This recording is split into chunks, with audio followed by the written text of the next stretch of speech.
Hello అండి. ఈరోజు నేను బ్రేక్‌ఫాస్ట్‌లోకి ఇడ్లీ చేశానండి. ఇడ్లీలోకి బొంబాయి చట్నీ చేశానండి. బొంబాయి చట్నీ అందరం చేసుకుంటాం కదా! మీ స్పెషాలిటీ ఏంటక్కా అనుకుంటున్నారా? నిజమేనండి. నేను చేసిన పద్ధతిలో ఒక్కసారి బొంబాయి చట్నీ చేసి చూడండి. ఇడ్లీలో వేసుకుని కాదండి, పోసుకుని తింటారు. అంత రుచిగా ఉంటుందండి.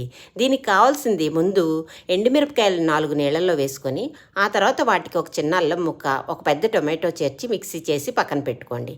ఇప్పుడు కళాయిలో ఆయిల్ వేసి, కొంచెం జీలకర్ర వేగాక, అప్పుడు ఎక్కువ ఉల్లిపాయ ముక్కలు వేసి అవి కొంచెం వేగాక పచ్చి కరివేపాకు, అలాగే ఒక్కటే చీలిక చేసిన పచ్చిమిరపకాయ వేసుకొని అది కొంచెం వేగాక గ్రైండ్ చేసి పెట్టుకునే టొమాటో మిశ్రమాన్ని వేయండి.